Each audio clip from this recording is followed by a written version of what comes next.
So people would rather believe we evolved from fish than whales. Why? They're both from the water. They both got tails and they both are fish-like. Well, I mean, a shark is a fish is a fish, a whale is a type of fish. It's technically a mammal. So we evolved from the mammals of the oceans. Okay, so this is saying they evolved from ungulates, but they had to have evolved into ungulates in the first place sometime. And I think that's now. And the reason why whale evolution is so hard to study is because the Shastosaurus is a mammal. The Lepirodon, that's a mammal. Mosasaur is a reptile. Pliosaur is a reptile. These large marine animals are not all reptiles. Some of them are mammals. Okay?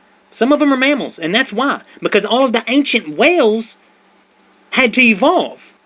They passed genes because, look, they are cancer resistant. The larger animals are cancer resistant. Therefore, they're going to mutate less than anything smaller than them. Anything smaller than them is going to pass more genetic mutations. Okay?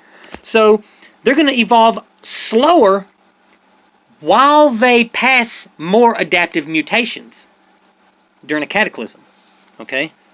So, just because whales are big doesn't mean they're more cancerous. In fact, they fight off these cancers a lot. And they're theorizing hypertumors are a good way. It's more of a cancer of a cancer. Say you develop cancer and it's robbing your body of nutrients, okay? That cancer will develop cancer of its own that robs that cancer of nutrients and feeds the energy and what's being robbed back to your body. So essentially, you have a cancer-resistant cancer. You see what I'm saying? So, whenever a cataclysm happens, the whales, though they're resistant like this, will want to mutate and adapt, but the only way they're going to do this is they're going to pass more adaptive genes to offspring smaller than them. And that's why you got so many dwarf whales, pygmy whales, dwarf cetaceans. That's why there's so many variations of dwarfs of them. Because this is a gene mechanism for survival, to pass dwarf genes. But they have to be stressed. Right now, there's no stress on the environment, really. I mean, we think, oh yeah, it's changing. Look, this is a small change. I'm talking about a drastic change where, I mean, the cells of our bodies are literally going through a stress and need to change. Okay? So these whales are more cancer resistant, but they're going to pass that gene.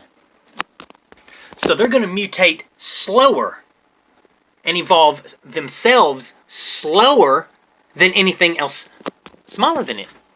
Alright, so here's an example. Over time, on a large scale, say this is the large scale, this is the small scale. On the large scale, we're getting to the point where the larger animals, Odontoceti has mutated. It's just got its teeth. It's in its, like, early developmental stages in this evolutionary line. But the smaller something is, it's going to develop its teeth long back here. It's going to mutate again. It's going to mutate again. It's going to mutate again. It's going to mutate again. And even on a smaller scale, you're going to get way more mutations even then. Hence the reason why there's so many species of bacteria and microorganisms. You know, because all of that, it's going to mutate a lot because it's so small.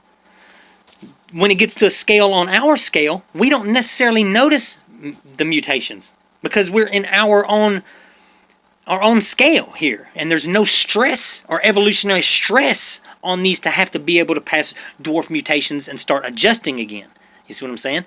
Only during a cataclysm does life say, oh my God, now I got to find a way to survive. Life finds a way. Okay? It finds a way. Evolution isn't stupid. It knows what it's doing. We just got to understand it in a different perspective, or we're never going to understand it. We have to understand it. We're understanding it exactly backwards right now. I'm just going to say, everything that we want to figure out, we're going to have to look at it from the reverse way of thinking. Because we're looking at it, everything backwards. Everything. We got all the pieces, we got all the picture, we got all the puzzle pieces, they're all scattered around. They're just clusterfucked, I'm just saying. And once all that is put in perspective, then we will see these scales. They will be unified.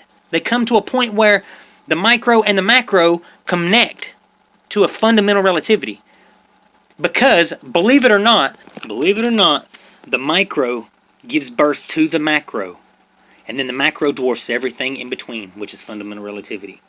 The micro quantum scale births the universe, and then the universe dwarfs and forms fundamental relativity inside itself.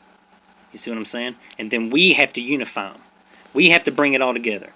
And it's not hard once we get our perspective correct, because our perspective has been obscured for thousands of years. You know, we're due for an awakening, and I'm trying to help people do that.